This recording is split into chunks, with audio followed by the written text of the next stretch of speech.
আসসালামু আলাইকুম। স্বাগত জানাচ্ছি নারায়ণগঞ্জ ভ্রমণের চতুর্থ পর্বে। গলদি শাহী মসজিদ থেকে ব্যাটারি চালিত রিক্সা করে আমরা চলে আসি শিল্পাচার্য জয়নুল লোক কারুশিল্প জাদুঘরে।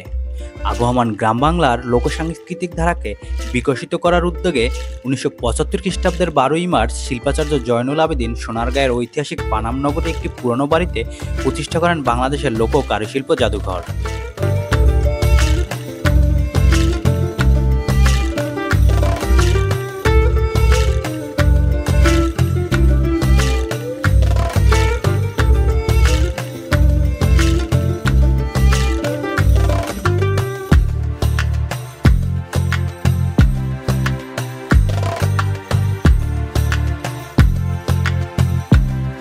এটি বাংলাদেশের প্রাচীন ঐতিহ্য রক্ষার্থে বাংলাদেশের লোক কারুশিল্প ফাউন্ডেশনের উদ্যোগে গঠিত একটি জাদুঘর, যার অবস্থান ঢাকা থেকে 25 কিলোমিটার দক্ষিণ পূর্বে এবং ঢাকা চট্টগ্রাম মহাসড়ক থেকে প্রায় 1 কিলোমিটার অভ্যন্তরে। 1976 সালের 28শে মে শিল্পাচার্য জয়নুল আবেদিনের মৃত্যুর পর তার অবদানের স্বীকৃতিস্বরূপ বাংলাদেশ সরকার জাদুঘরটির নাম রাখেন শিল্পাচার্য জয়নুল লোক কারুশিল্প জাদুঘর। এটি জয়নুল আবেদিন জাদুঘর বা সোনারগাঁ জাদুঘর নামে বেশ পরিচিত।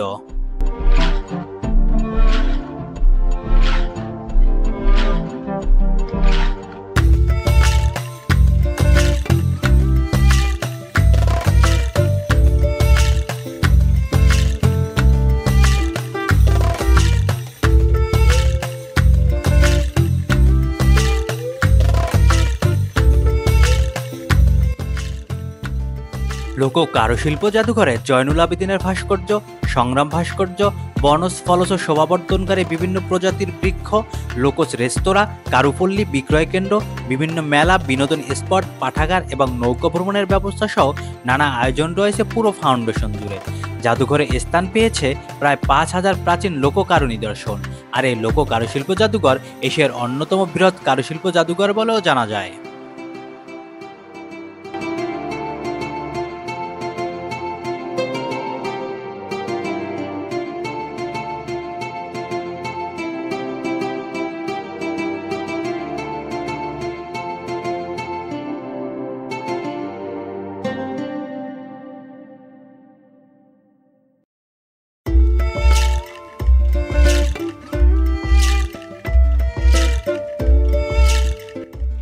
প্রায় 57 একর জমির উপর প্রাচীন বাংলার রাজধানী ঐতিহাসিক সোনারগাঁয়ে স্থাপিত এই জাদুঘর।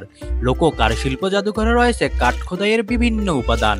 দারুশিল্পী বা কার্পেন্টাররা বংশ পরম্পরায় অর্জিত জ্ঞান থেকে প্রাপ্ত লোকায়ত ও নিজস্ব শৈলী ফুটিয়ে তুলেছেন। সেগুন, শাল কাঠাল ও মেহগনি কাঠের আসবাবপত্র, দেবদেবীর মূর্তি, নকশি দরজায় খোদাইকৃত প্যানেলে পৌরাণিক কাহিনী বিধৃত।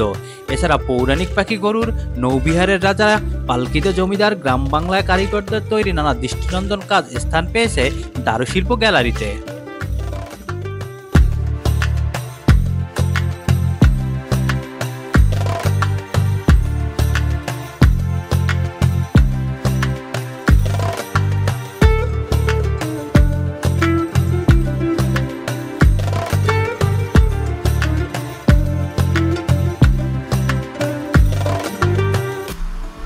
শিল্পাচার্য জয়নুল লোক কারুশিল্প জাদুঘরের দারুশিল্প নিদর্শন গ্যালারিকে কাঠের তৈরি প্রাচীন ও আধুনিক কালের নিপুণ কাঠ খোদাইয়ের নিদর্শন দিয়ে সাজানো হয়েছে।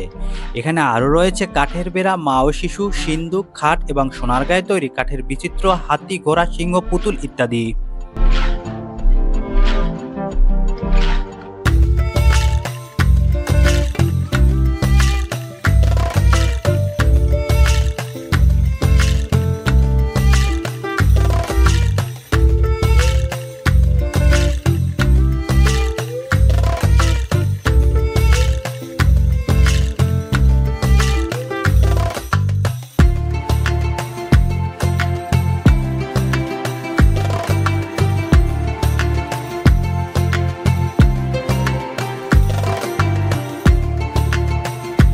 আগত পর্যটক ও দর্শনার্থীদের সামনে গ্রামীণ লোকজীবনের নানান উপাদান, যেমন কৃষক পরিবারের ঢেকিতে ধান ভানার দৃশ্য, নাঙল কাঁধে মাঠে যাওয়া ও পালকিতে নববধূ আগমনের দৃশ্য তুলে ধরা হয়েছে লোক কারুশিল্প জাদুঘরে।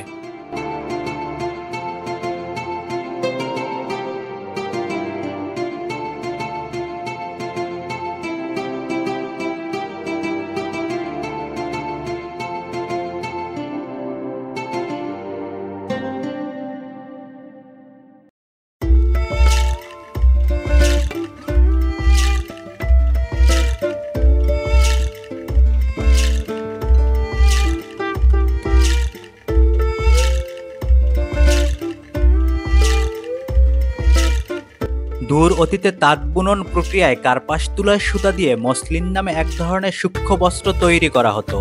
এই বস্ত্রের ওপর যে জ্যামিতিক নকশা বা বুটিদার বস্ত্র বোনা হতো তার নাম জামদানি।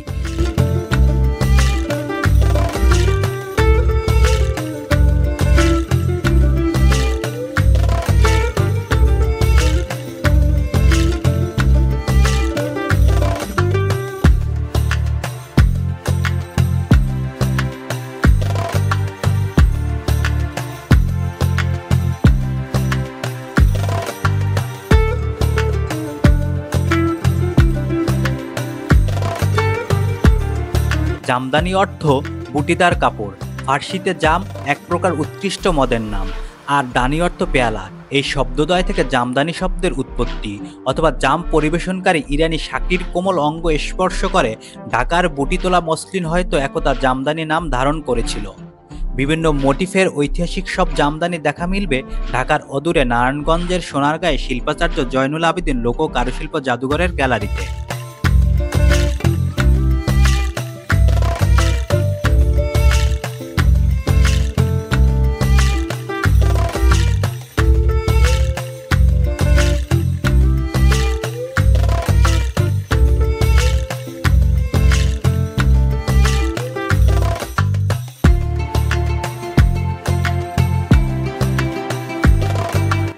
জাদুঘরটিতে রয়েছে লোহার তৈরি নিদর্শনও। বাংলাদেশের প্রাগৈতিহাসিক পর্বে লোহার নির্মিত হতো বিপুল পরিমাণে।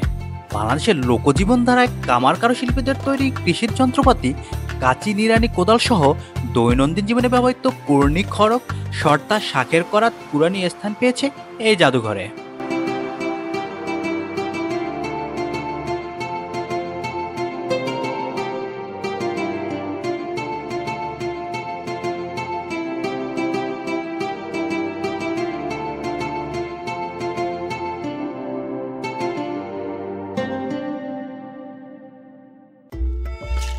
জাদুঘরে আরও দেখতে পাবেন তামা, কাঁসা ও পিতলের সামগ্রী। 5000 বছরেরও আগে মানবজাতি প্রথম ধাতু হিসাবে তামার সঙ্গে পরিচিতি লাভ করে।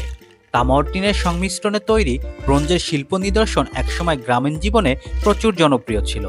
তামা, কাঁসা, পিতল, ব্রোঞ্জ ও ভরণ নামে তামার 5টি সংকর ধাতুর নামকরণ করা হয়।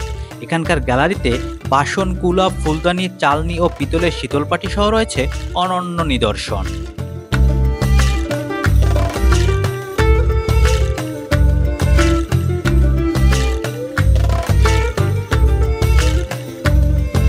পলিমাটির দেশ বাংলাদেশ মৃৎশিল্পে সমৃদ্ধ। মৃৎশিল্পই সভ্যতার একটি সুস্পষ্ট অভিজ্ঞান ও বৈশিষ্ট্য তুলে ধরে। লোক কারুশিল্প জাদুঘরে ঠাঁই পেয়েছে পোড়ামাটির টেরাকোটা পুতুল, শখের হাড়ি, নকশি, ইট সহ নানা নিদর্শন। আরও দেখা মিলবে লোকজ বাদ্যযন্ত্র। প্রদর্শিত বাদ্যযন্ত্রগুলোর মধ্যে আছে একতারা, দোতারা, সারিঙ্গা, সেতার, তান, সানাই, বাঁশি, ঢোলক সহ বিভিন্ন বাদ্যযন্ত্র।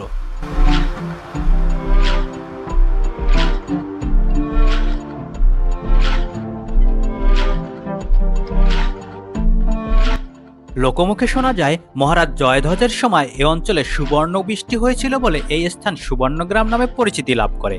আবার কেউ বলেন বারোভূয়া প্রধান ঈশাখার স্ত্রী সোনা বিবির নামানুসারে এর নাম হয়েছে সোনারগাঁও। তবে নামের ইতিহাসকে ছাড়িয়ে বাংলাদেশের লোক কারুশিল্প ফাউন্ডেশনের কমপ্লেক্সটি শুক্রবার থেকে মঙ্গলবার ঢল নামে হাজার হাজার দর্শনার্থীর। ফাউন্ডেশনের লোকশিল্প জাদুঘর পরিদর্শনে আসা দেশি বিদেশি পর্যটকগণ প্রাচীন ঐতিহ্যমণ্ডিত নানা নিদর্শন দেখে মুগ্ধ বিমোহিত হন। তারা এখানে বাঙালির জাতিসত্তার শিকড় খুঁজে পায়। আনন্দ, অভিজ্ঞতা, গবেষণা এবং বিনোদনের জন্য সুবর্ণগ্রামের অতীত ইতিহাস প্রেরণাদায়ী।